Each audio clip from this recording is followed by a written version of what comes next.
أعوذ بالله السميع العليم من الشيطان الرجيم بسم الله الرحمن الرحيم ونصلي ونسلم على محمد بن عبد الله محمد خير الورى صلوات الله وعلى آله وصحبه وسلم تسليما كثيرا والحمد لله رب العالمين. السلام عليكم ورحمة الله تعالى وبركاته. Chers frères et sœurs en islam, nous vous saluons avec meilleure des salutations. Nous remercions Allah subhanahu wa ta'ala, nous le glorifions.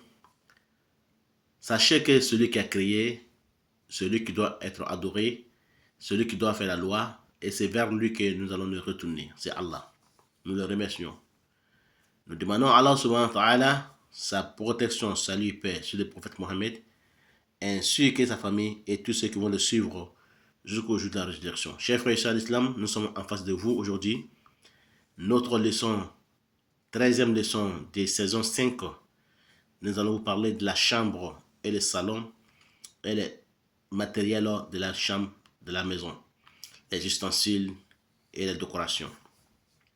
Qu'Allah fasse que ce soit bon pour moi et pour vous.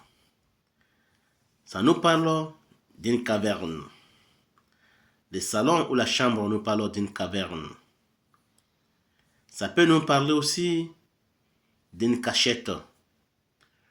Ça peut nous parler aussi d'un lieu de repos pour celui qui a besoin. Ça peut nous parler aussi d'un lieu de cachette, de secret. Ça peut nous parler aussi d'un grenier.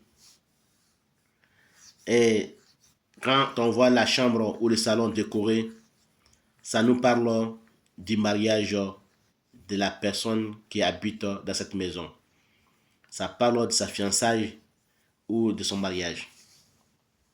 Ça peut nous parler de l'ouverture des gagne-pain, de subsistance. Ça peut nous parler aussi des coffres-forts et ça peut nous parler aussi de la chance et de la bénédiction. Les matériels qui sont dans la chambre ou dans le salon nous parlent de la femme et ses enfants. La femme et ses enfants.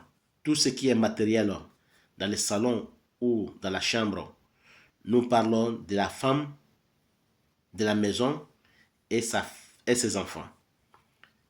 Qu'Allah fasse que ce soit bon pour moi et pour vous. Donc, chers frères et sœurs en islam, n'oubliez pas que tout ce qui est matériel, les décorations sont la femme et ses enfants. Quand ça est dans le salon, c'est l'homme et ses enfants. Mais quand ça est dans la chambre, c'est la femme et ses enfants. Qu'Allah fasse que ce soit bon pour moi et pour vous et pour tous les musulmans. Chers frères et sœurs en islam, ici nous terminons l'interprétation des rêves de la chambre et du salon. Très prochainement, nous allons vous parler de notre 14e leçon de saison 5. Nous allons vous parler du soleil et sa lumière.